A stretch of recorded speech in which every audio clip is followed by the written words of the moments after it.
Pembahasan kita pada malam ini adalah tentang salat khauf. Apakah salat khauf itu?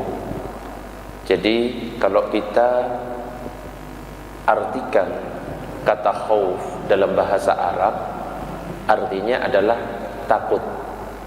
Jadi khauf itu artinya takut. Di dalam kamus Lisanul Arab disebutkan makna khauf itu secara bahasa adalah tawaqqu'u makruhin an amaratin madhnunatin au mutahaqqaqatin, takut atas kejadian yang tidak disukai, baik karena persangkaan ataupun karena memang terjadi. Sedangkan secara syariah, istilah solat khauf adalah solat yang dilakukan dalam keadaan takut. Jadi ketika kita dalam keadaan takut, maka kita bisa melaksanakan solat khauf. Dan solat khauf itu tidak sama dengan solat yang biasa kita kerjakan. Seperti apa makna takut di sini? Jadi pengertian takut di sini bukan sembarang takut. Karena takut sama istri, solat khauf, tidak bisa. Karena takut ada hantu, solat khauf, tidak bisa. Ada kejadian-kejadian tertentu, momen-momen tertentu yang menyebabkan kita bisa melaksanakan solat khauf. Contohnya apa? Jika kita sedang berperang melawan orang kafir, maka wajib kita, tidak boleh kita itu meninggalkan solat. Wajib meskipun kita ini sedang berperang untuk melaksanakan solat. Dan solat yang kita kerjakan itu namanya solat khauf. Solat khauf ini tidak seperti solat yang kita kerjakan tadi, tapi saling menjaga antara shaf 1 dan shaf 2. Makanya nanti kita praktekkan solat khauf itu seperti apa. Siapa tahu nanti kita perang mungkin, ya. Jadi kalau kita misalnya dalam keadaan perang, saking wajibnya solat, saking tidak boleh ditinggalkannya solat, tetap diwajibkan untuk solat. Kalau saat perang saja kita tetap wajib melaksanakan solat, saat perang saja kita tidak boleh meninggalkan sholat, lebih-lebih kalau kita cuma santai-santai atau malas atau sibuk kerjaan, kita tinggalkan sholat, itu lebih tidak boleh lagi. Nah, nanti tentang tata caranya akan kita bahas. Secara terperinci, sholat khauf itu adalah as-sholatul maktubatu yahduru waqtuha wal muslimuna fi muqatalatil aduwi au fi hirasatihim.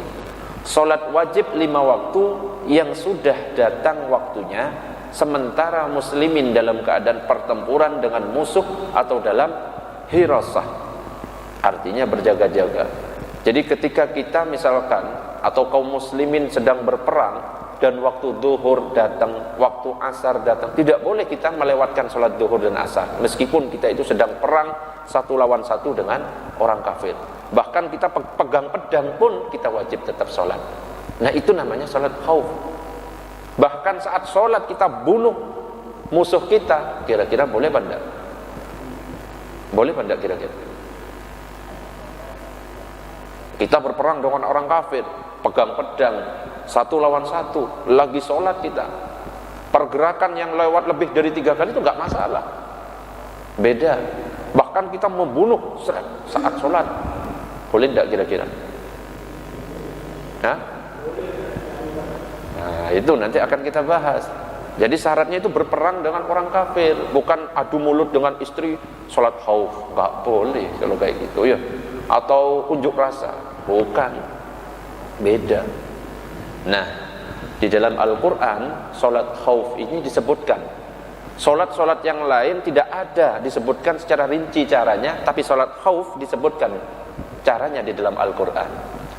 Wa idza kunta fihim, dan apabila kamu berada di tengah-tengah mereka, yaitu sahabatmu, fa aqamta lahumus shalah, lalu kamu hendak mendirikan salat bersama mereka, faltakum ta'ifatum minhum ma'aka, lalu kamu hendak mendirikan salat bersama, maka hendaklah segolongan dari mereka itu berdiri salat besertamu, wal ya'khudhu aslihatahum, dan hendaklah mereka menyandang senjata mereka. Jadi kalau kita lagi perang, senjata itu boleh dipegang. Bahkan nanti ada aturan imam ketika takbiratul ihram sampai sujud itu saf pertama saja yang gerak, sedangkan yang saf 2 itu menjaga. Ketika baru bangun, baru saf kedua gerak. Nanti ada caranya, kita praktikkan nanti supaya paham. Oke. Allahumma shalli ala sayyidina Muhammad. Fa iza sajadu, kemudian apabila mereka yang sholat besertamu itu sujud, telah menyempurnakan 1 rakaat, falyakunu min waraikum, maka hendaklah mereka pindah dari belakangmu untuk menghadapi musuh. Wal ta'ti ta'ifatun ukhra lam yusallu falyusallu ma'aka, dan hendaklah datang golongan yang kedua yang belum bersembahyang, lalu bersembahyanglah mereka denganmu. Wal ya'khudhu hidrahum wa aslihatahum, dan hendaklah mereka bersiap siaga dan menyandang senjata mereka. Jadi tentang sholat khauf, uniknya kalau dibandingkan dengan sholat-sholat yang lain, padahal sholat sunnah itu banyak. Sholat tahajud ada, sholat tarawih ada, sholat witir ada, tapi tidak disebutkan caranya. Tapi khusus sholat khauf disebutkan caranya di dalam Al-Quran. Dilanjutkan dalam ayat berikutnya, waddalladzina kafaru law taghfuluna an aslihatikum wa amti'atikum fayamiluna 'alaikum mailatan wahidatan. Orang-orang kafir ingin supaya kamu lengah terhadap senjatamu dan harta bendamu, lalu mereka menyerbu kamu dengan sekaligus. Wala junaha 'alaikum in kana bikum adza mimma torin aw kuntum marda an tad'u aslihatakum wa khudhu hidrakum innallaha a'adda lil kafirin 'adzaban muhina. Dan tidak ada dosa atasmu meletakkan senjata-senjatamu jika kamu mendapat sesuatu kesusahan karena hujan atau karena kamu memang sakit, dan siap-siagalah kamu, sesungguhnya Allah telah menyediakan azab yang menghinakan bagi orang-orang kafir. Ini ayat Al-Qur'annya. Pasti kalau misalkan kita membaca biasa, kita bingung maksudnya apa, ya kan? Makanya kita membutuhkan penjelasan dari ulama-ulama. Dan nanti ada banyak cara tentang sholat khauf ini, tapi nanti yang akan saya jelaskan cuma 4 saja. Ad-Daruqutni meriwayatkan dari Abu Ayyash Az-Zarqi bahwa kami bersama Rasulullah sallallahu alaihi wasallam dalam perang di Usafan, berhadapan dengan kaum musyrikin, di mana Khalid bin Walid waktu itu masih kafir bersama mereka. Posisi lawan berada pada arah kiblat. Maka Rasulullah mengimami kami sholat zuhur. Pada saat antara zuhur dengan asar, turunlah Jibril alaihissalam dengan ayat ini. Jadi ayat itu turun saat Nabi sedang sholat antara zuhur dan asar tadi, ya, ketika berperang di mana musuh itu ada di depan, di kiblat. Kejadian ini juga menjadi salah satu penyebab masuk Islamnya Khalid bin Walid setelah itu. Jadi seperti yang saya sebutkan tadi, sholat khauf ini keistimewaannya adalah disebutkan tata caranya oleh Allah di dalam Al-Quran, berbeda dengan sholat-sholat yang lain. Nah, pertanyaannya, apakah sholat khauf ini masih berlaku sampai sekarang atau hanya di zaman Nabi saja? Maka jumhur ulama mengatakan bahwa pensyariatan sholat khauf ini bukan hanya berlaku di masa Nabi, melainkan juga berlaku untuk masa-masa sesudahnya. Jadi sampai sekarang bisa dipraktikkan sholat khauf ini. Apa dasarnya? Dasarnya adalah praktik sholat khauf yang tetap masih dilakukan oleh para sahabat Nabi di berbagai peperangan sepeninggal Nabi. Jadi dasarnya bahwa sholat khauf ini masih berlaku sampai sekarang adalah para sahabat masih mempraktikkan sholat khauf ketika berperang dengan musuh. Padahal pada waktu itu Nabi sudah wafat. Ali bin Abi Thalib masih melakukan sholat khauf dalam perang Siffin. Demikian juga para kibarus sahabah tetap melakukan salat khauf seperti Sa'ad bin Abi Waqqas, Abu Musa al-Ash'ari, Sa'id ibn al-As dan sebagainya. Jadi para sahabat sepeninggal Nabi masih tetap mempraktikkan, mengamalkan yang namanya salat khauf itu. Ada lagi pendapat yang mengatakan bahwa salat khauf ini hanya berlaku saja di zaman Nabi, sekarang tidak bisa dipraktikkan. Dan ini pendapat dari Abu Yusuf dari mazhab Hanafi. yang mengatakan sholat khauf ini hanya buat Rasulullah saja.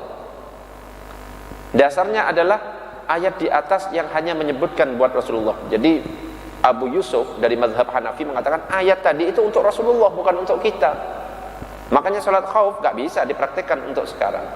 Tapi mayoritas ulama termasuk mazhab kita, mazhab Syafi'i, mengatakan bahwa sholat khauf tetap boleh dilakukan meskipun pada saat sekarang ini. Kenapa? Karena para sahabat tetap melakukan sholat khauf ketika berperang dengan musuh meskipun Rasulullah SAW sudah wafat. Nah, sekarang bagaimana caranya? Nah, caranya itu macam-macam. Ada kalanya ketika musuh ada di kiblat, caranya beda. Ada kalanya ketika musuh itu ada di belakang. Ada kalanya ketika musuh ada di samping. Caranya itu beda-beda. Bagaimana caranya? Sebelum masuk ke cara, kita lihat dulu momen sholat khauf. Kapan kita bisa melakukan sholat khauf itu? Yang pertama adalah ketika perang, baik melawan orang kafir atau melawan ahlul baghi, penjahat atau teroris. Misalkan kita melawan penjahat, tidak harus berperang dengan orang kafir. Ada penjahat yang menyerang kita, waktu zuhur sudah masuk sholat khauf. Atau ada teroris misalnya, atau melawan pencuri. Ada pencuri masuk ke dalam rumah, waktu sholat sudah masuk. Kalau kita nggak sholat akan lewat waktunya. Sholat khauf. Dan termasuk juga perang melawan orang yang ingin membunuh jiwa seseorang atau keluarganya. Ada pembunuh misalnya. Namun perang yang diharamkan hukumnya tidak disyariatkan sholat khauf. Tapi kalau perangnya itu perang yang diharamkan nggak boleh. Contoh perang antar suku, perang saudara sesama muslim, perang nggak boleh. Atau bentrok massa, atau tawuran antar pelajar, sholat khauf nggak boleh itu. Ya. Sebab sholat khauf itu merupakan keringanan dari Allah, maka orang bermaksiat tidak berhak untuk mendapatkannya. Sama dengan sholat jamak qashar. Sholat jamak qashar itu hanya boleh dilakukan jika perjalanannya itu bukan maksiat. Tapi kalau kita perjalanannya maksiat, misalkan kita ingin berzina di Pulau Madura sana, padahal jarak sudah memenuhi, nggak boleh. Tapi kalau perjalanan yang mubah atau perjalanan yang memang dibolehkan, boleh. Misalkan ziarah wali atau silaturahim ke keluarga, itu kan boleh semuanya. Maka kita boleh jamak qashar. Begitu juga dengan sholat khauf. Kalau perangnya perang yang bukan yang disyariatkan, seperti tawuran, unjuk rasa, sampai ya perang saudara dan lain sebagainya, maka nggak boleh seperti itu melakukan sholat khauf. Yang pertama adalah perang. Yang kedua, kalau terjadi bencana, para ulama tidak membatasi sholat khauf hanya pada perang, tetapi juga termasuk takut kepada bencana besar yang terjadi seperti banjir. Boleh kita sholat khauf, kebakaran, ada binatang buas, bencana lainnya, atau gempa. Pernah terjadi ketika lagi sholat gempa. Boleh kita sholat itu sambil menyelamatkan diri, boleh, tidak harus di tempat. Ya kalau mau di tempat ya nggak masalah.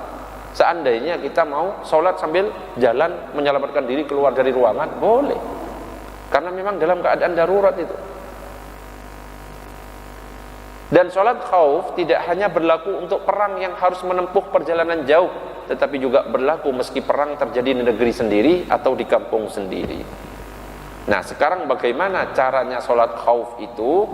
Di Al-Quran memang disebutkan, tetapi para ulama ternyata memberikan perincian yang berbeda tentang bagaimana cara sholat khauf. Kenapa? Karena memang ada riwayat-riwayat dari Rasulullah yang berbeda-beda, banyak macamnya. Apa saja?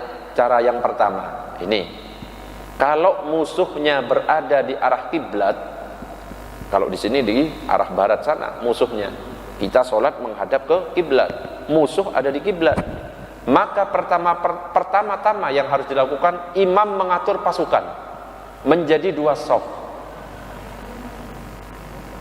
Imam mengatur pasukan menjadi 2 shaf. Shaf pertama dan shaf kedua. Kemudian imam melakukan sholat bersama shaf pertama. Imam sholatnya hanya dengan shaf pertama. Mereka bertakbir dan rukuk bersama. Imam melakukan sholat bersama saf pertama dan saf kedua, mereka bertakbir dan rukuk bersama. Kemudian imam dan saf pertama melakukan sujud dengan saf kedua menjaga. Nah, jadi cuma sampai rukuk saf pertama dan saf kedua yang mengikuti imam. Jadi coba sekarang kita praktekkan. Berarti ada 3 orang. Monggo saya minta tolong 3 orang untuk mempraktekkan. Dana 1 maju dan untuk mempraktekkan jadi imam. 1 lagi, 2 lagi. Monggo kita praktekkan sholat khauf ya di situ. Monggo 2 lagi. Ayo Mas Miftah di belakangnya. Anggap aja softnya banyak ya. 1 lagi. Anggap saja lurusnya Mas Miftah ada, lurusnya Pak Supno ada.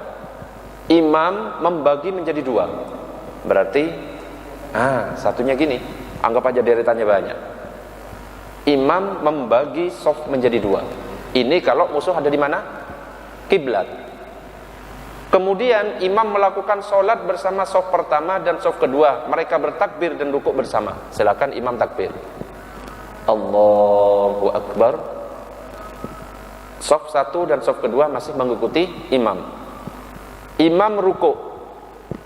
Allahu Akbar. Shaf 1 dan shaf kedua masih ikut imam. Kemudian imam dan shaf pertama melakukan sujud, sedangkan shaf kedua menjaga. Sami Allah masih bareng. Sami Allah man hamidah.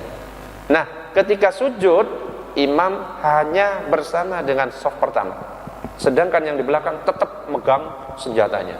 Wah, gitu. Shaf 1 dan shaf kedua sujud. Sebentar, belum selesai. Sementara shaf yang kedua menjaga. Setelah imam dan shaf pertama bangun dari sujudnya, bangun, Allah, anggap aja bangun langsung, Allahu Akbar. Shaf kedua sujud, shaf kedua sujud sendirian. Dan shaf pertama serta imam menjaga yang berdiri ini, megang senjata, bukan gini, karena sambil pegang senjata, beda. Yuk, pegang tembak misalnya, kalau sekarang, kalau dulu sambil pegang pedang. Iya, gini. Ini sujud, tapi nggak terlalu lama seperti ini, segera bangun. Kalau kayak gini nih ya bisa tewas, ya. Pak, ayo bangun. Angel kalau kayak gitu. Iya bangun, ya. Sujudnya tetap 2 kali. Ini kan contoh cepatnya. Sujud nanti, katanya Ustaz sujudnya sekali enggak, tetap 2 kali. Allahu Akbar, Allahu Akbar. Nah, yang ini sudah bangun, baru makmum yang shaf kedua, Allahu Akbar sujud lagi. Nah. Dan imam dan shaf pertama menjaga. Demikian seterusnya, mereka saling bergantian menjaga musuh, kemudian sholat diakhiri dengan memberi salam. Rakaat kedua sama seperti ini. Ini masih menjaga. Ya, yang penting harus ada yang melihat ke depan. Dan ini disebutkan, silahkan duduk di tempat ini. Nanti ada cara kedua. Nah, ini sesuai dengan hadis Rasulullah. An Jabir ibni Abdullah radhiyallahu anhu maqal syahidtu ma'a Rasulillah sallallahu alaihi wasallam salatal khauf. Suatu ketika aku turut melakukan salat khauf bersama Rasulullah sallallahu alaihi wasallam. Fasaffana saffaini, beliau membagi kami menjadi 2 barisan. Saffun khalfa Rasulillah sallallahu alaihi wasallam, satu barisan berada di belakang Rasulullah, wal aduwwu bainana wa bainal qiblah, sedangkan musuh berada di antara kami dan kiblat. Jadi dibagi menjadi 2 seperti ini. Faqabbaran nabiyyu sallallahu alaihi wasallam, nabi takbir. Wa kabbarna jami'an, kemudian kami semuanya takbir, shaf 1 dan shaf 2. Tsumma raka'a wa raka'na jami'an, nabi ruku', shaf 1 dan shaf 2 ruku'. Tsumma rafa'a ra'sahu minar ruku' wa rafa'na jami'an, nabi i'tidal, shaf 1 dan shaf kedua i'tidal. Tsumman hadara bis sujudi wa shafful ladzi yalihi, kemudian beliau turun untuk sujud bersama barisan yang berada langsung di belakangnya. Nabi sujud seperti tadi dan shaf 1 saja yang sujud. Wa qama shafful muakhkhar fi nahril aduwi, sementara barisan yang terakhir tetap menjaga. Bisa dibayangkan tadi? Itu berdiri lagi. Terus berlaku lagi, takbir lagi, berdiri lagi, rukuk lagi, ikut bareng. Ketika mau sujud, berarti saf kedua tetap berdiri, turun lagi, terus sujud lagi sendiri. Jadi nggak apa-apa, bebas kalau seperti itu. Kalau sekarang dipraktikkan seperti ini tidak boleh. Ya tetap sah, namanya sholat khauf. Jadi sholat khauf memang gini dan sah. Iya.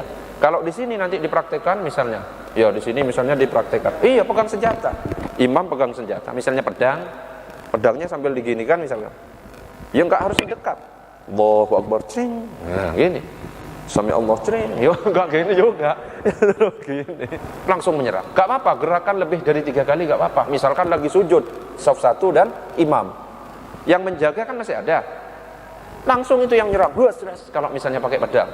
Gak apa-apa, sholat jangan dibatalkan. Meskipun darah mengucur dan lain sebagainya gak apa-apa. Atau shaf kedua sedang sujud, imam dan shaf pertama lagi nungguin. Jadi imam jangan gerak dulu, nunggu sampai belakang, dikira-kira Allah, dek. Imam ada yang nyerang, imam sama shaf kedua berantem langsung, hajar. Ya, jangan sok husuk, Allahu Akbar, wah mati kalau kayak gitu, nggak boleh, mati tewas. Ya. Ya kejar lari, iya nggak apa-apa. Dikejar misalnya, wah, ya sambil lari sholatnya nggak apa-apa. Wong ada ular saja, ya ular lewat di depan kita, kita boleh bunuh ular. Ambil sandal pukul. Kalau sandalnya di luar Ustaz, apa saya harus keluar? Ya enggak juga. Jadi injek pakai kaki. Kalau pas sudah siap gini ya mati juga.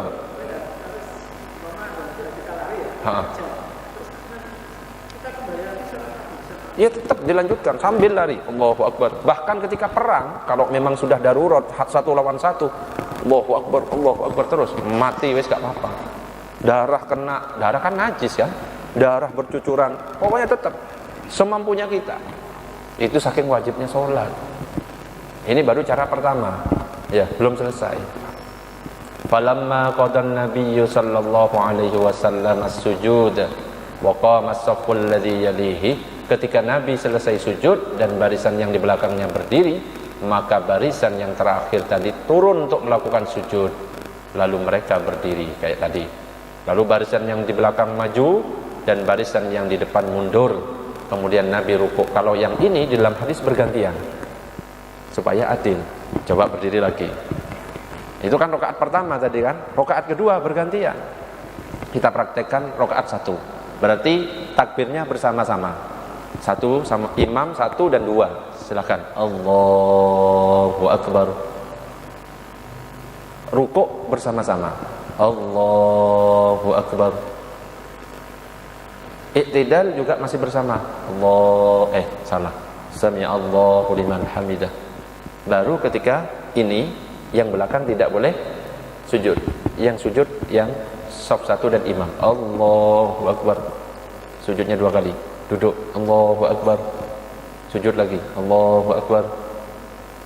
Allah berdiri, Allahu Akbar. Nah ini nunggu. Ini yang bergerak langsung shaf kedua. Allahu Akbar sujud. Selesaikan 2 kali. Allahu Akbar. Allahu Akbar. Allah berdiri. Allahu Akbar. Nah di sini kalau di hadisnya disebutkan maka barisan yang terakhir tadi turun untuk melakukan sujud sudah, lalu barisan yang di belakang maju dan barisan yang di depan mundur gantian. Seret, ya mundurnya sing apik kalau mazhab Syafi'i. Tapi ya kalau memang sudah bebas ya mundur. Seret ya, maju. Kok geser? Maju ya gitu, maju ya. Tetap lurus. Nah, ya. Sekarang yang ini yang bergerak seperti tadi, langsung gerak nanti sama salamnya. Allahu Akbar, rukuk. Iya. Nah, sami Allahu liman hamidah. Allahu Akbar. Allahu Akbar. Allahu Akbar. Langsung tasyahud. Allahu Akbar. Nah, ini gerak sekarang. Ngejar. Loh, rukuknya bareng tadi. Tadi enggak bareng. Loh. Rukuknya bareng. Ya, tadi rukuknya bareng. Sami Allah, diem gitu loh. Ya sudah, anggap rukuk ya. Berarti langsung sujud. Nah, sujud sampai duduk tasyahud. baru salamnya bareng. Ya, jangan salam duluan sampai ini kan bunyi gedek gedek gedek gedek. Baru baca tasahudnya, seret, baru assalamualaikum bareng. Pokoknya harus ada yang mengawasi ke arah depan. Nah, ini cara pertama. Oke, tetap posisi. Habis ini cara kedua. Cara kedua, jika musuh berada tidak di arah kiblat. Nah, sekarang nggak ada di arah kiblat. Kalau tadi kan di arah kiblat, jadi menghadap ke depan. Tidak ada di arah kiblat, imam mengatur pasukan dan membagi menjadi dua barisan. Satu barisan bersolat bersama imam dan satu barisan lagi menjaga musuh. Misalnya musuhnya di sekitaran sini, iya, berarti solat bareng. Jadi imam mengatur pasukan menjadi dua barisan. Benar. Nah, dua barisan ini gini. Nah, dua sof. Satu barisan solat bersama imam. Solat. Iya, Allahu Akbar. Nah, satu rakaat saja, anggap aja satu rakaat. Iya. Anggap dua rakaat. Yo, langsung. Tapi yang di belakang jaga. Ngelihat ke belakang, enggak solat. Bisa dipahami? Yang di belakang itu jaga, pegang tembak, lihat ke belakangnya, muter. Ojo cuma berdiri gini, belakang ditusuk, mati. Ya. Jadi melihat. Yo, silakan anggap aja satu rakaat itu anggap dua rakaat salat. Allahu Akbar. Allah. Ini jaga, ngelihat, ojo ngelihat ke depan toh, karena musuh tidak ada di kiblat. Ada bisa di sini. Iya, muter kan enggak salat. Sambil menjaga. Ngelihat, coba ngelihat. Nah, maksud cuma noleh gitu, muter ngeliling.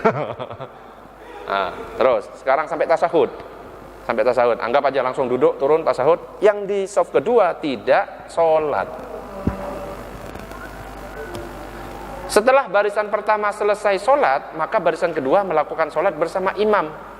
Dan penjagaan yang berikutnya dilakukan oleh barisan kedua yang telah selesai sholat. Ini salam, assalamualaikum warahmatullahi. Assalamualaikum warahmatullahi. Langsung ini mundur ke belakang, ini maju lagi sholat. Imamnya tetap. Jadi imam sholat dua kali. Mundur, jaga sekarang. Yang saf kedua yang tadi menjaga, menjaganya noleh-noleh ke belakang karena musuh tidak di depan kiblat, melihat ke belakang. Iya, ia berdiri masa sambil duduk rokok-rokokan ya mati. Oh, kok perang. Yo, anggap pedang. Sambil kayak menjaga beneran itu, kayak satpam, bukan satpam, kayak apa, tentara gitu, melihat noleh ke belakang. Ini sholat lagi. Jadi imamnya itu sholat dua kali. Loh, apakah boleh? Boleh. Sholat yang kedua bagi imam itu sunnah. Ya, yang ini sholat berjamaah. Sudah bisa dipahami? Oke, duduk lagi. Posisi tetap masih cara kedua. Kayak mau sholat khawfah ya. Latihan ya nggak apa-apa, untuk pengetahuan aja.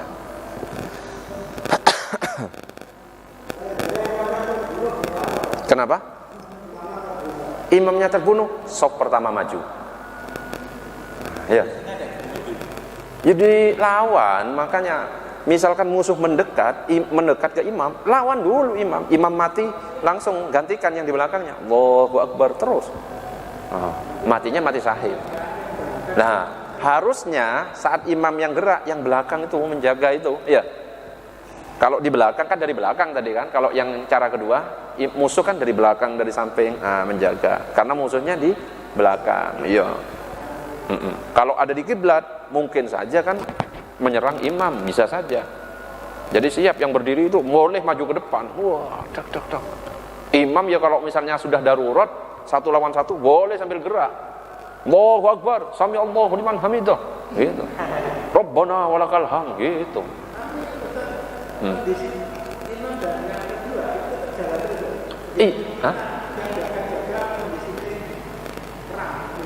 Ya kan dijaga, iya dijaga. Kecuali memang sudah ke sini, kan penjagaan itu maksudnya penjagaan, menjaga misalkan musuhnya ada di sana, gitu loh. Bukan pas mendekat. Kalau mendekat ini boleh gerak. Bisa dipahami? Jadi kalau musuh sudah mendekat, sudah hadap-hadapan gini, ini boleh sambil sholat, melanjutkan sholat sambil gerak itu boleh. Tapi kalau yang tadi kasusnya posisi musuh pokoknya di belakang, dijaga. Kalau sudah mendekat, siap balik langsung, meskipun nggak menghadap kiblat nggak masalah. Ya, nah itu namanya sholat dalam keadaan takut. Itu cara kedua. Kalau cara kedua tadi imamnya sholat, saf satu ikut sampai selesai, baru saf satunya menjaga di belakang, saf kedua yang menjaga maju ikut sholat lagi, imam 2 kali sholat. Itu cara yang pertama, dalilnya ini. Bentar, kurang berapa menit?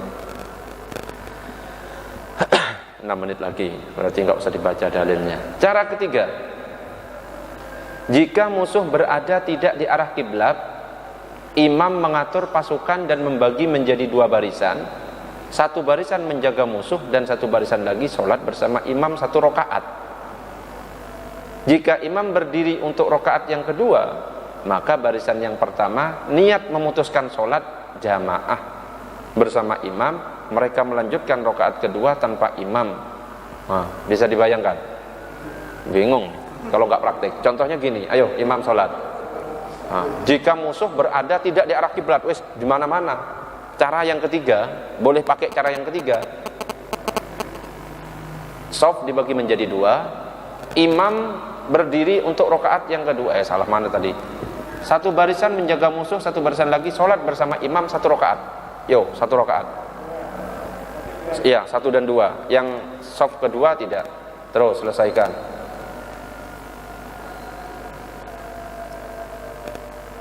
Nah, 1 rakaat terus.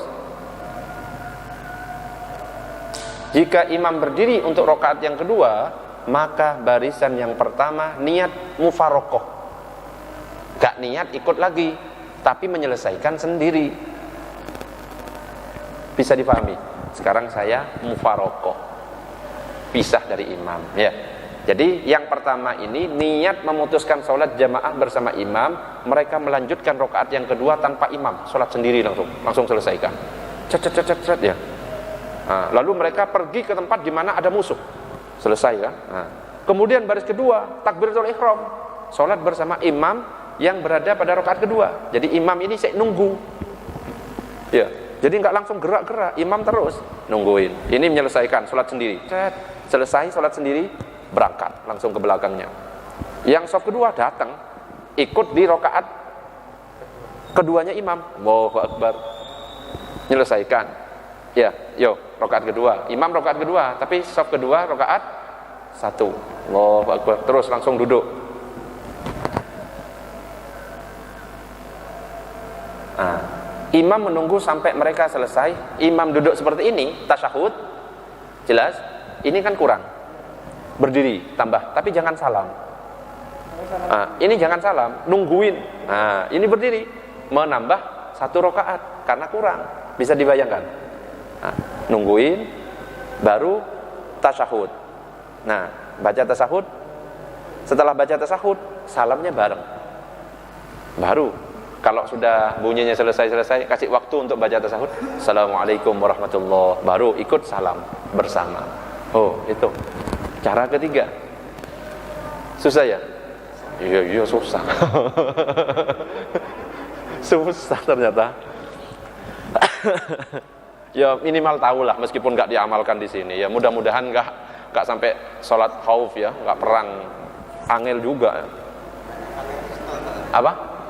Oh, perangnya pakai pistol, dor mas mati langsung. Kalau dulu kan mendekat pakai pedang, sekarang Allah mati, iso angel. Angel wis kalau ngono ya angel. Ya. Cara terakhir, habis ini selesai. Cara yang keempat, jika dalam keadaan gawat dan imam tidak bisa mengatur, wis rapet di sini. Orang kafir wis nyerang di depannya, imam mau ngatur nggak bisa, karena sudah berhadapan 1 lawan 1.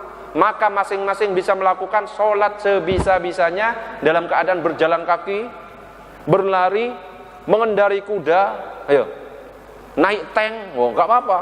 Dengan menghadap atau tidak menghadap ke arah kiblat, yang penting sholat harus dilakukan. Caranya bebas tanpa ikatan. Allahu Akbar, nggak usah pas sujud. Ada orang kafir, Allahu Akbar, nggak usah. Terus keburu mati. Sebisanya, Allahu Akbar, kode saja, Allahu Akbar, wah, gitu. Oh, karena waktunya ruko, ya deng. Saya Allahu Akbar ruko, ngawur guys. Saya sujud, keburu mati. Wes bebas. sebisanya. Nggak bisa rukuk, wis gimana? Bayangkan saja rukuk. Nggak bisa sujud, ya bayangkan sambil lari, sambil naik kuda, wis gimana? Menghadap ke arah mana? Kalau ini sudah darurat berhadap-hadapan. Kalau tadi belum berhadap-hadapan, cuma musuh posisinya di sana, sik menjaga, gitu loh. Ini cara yang keempat. Dan rokaat sholat khauf ini ya tetap sesuai. Kalau misalkan zuhur berapa? Ya 4, asar ya 4, maghrib ya 3, subuh 2, isya 4. Jadi bukan pas jadi dikosor, bukan, kecuali memang dalam perjalanan, perangnya dalam perjalanan jauh misalnya, masih bisa dijamak kosor ya. Jadi tetap sesuai dengan jumlah. Namun ada riwayat dari Ibnu Abbas menyebutkan bahwa sholat khauf itu cukup dikerjakan dengan hanya 1 rakaat saja. Ada pendapat yang mengatakan sholat khauf 1 rakaat, yang penting sholat zuhur, Allahu Akbar 1 rakaat selesai sholat khauf. Wes, ya sudah gitu aja ya. Itu pengetahuan saja. Kalau bingung ya karena kita nggak pernah melaksanakan sholat khauf. Ya namanya bingung ya gitu aja, yang penting tahu, oh Allah ternyata ruwet gini, ya wes, gitu ya. Sudah ya, angel kalau sudah dipaksa itu. Kalau sudah yang biasa kita amalkan, sholat Idul Fitri, Idul Adha, bisa dibayangkan. Nah berikutnya pembahasan kita tidak masalah sholat lagi, tetapi masalah air. Nanti akan kita bahas air yang seperti apa yang bisa digunakan untuk sholat. Cara wudhu yang benar itu seperti apa? Ya. Bagaimana yang membatalkan wudhu? Gimana kalau ada air kencingnya bayi di sini, cara mensucikannya gimana? Apa langsung dilap, dipel? Nanti akan kita bahas berikutnya. Waktunya sudah habis, kita tutup dengan doa kafaratul majlis. Subhanakallahumma wa bihamdika asyhadu an la ilaha illa anta astaghfiruka wa atubu ilaik. Assalamualaikum warahmatullahi wabarakatuh.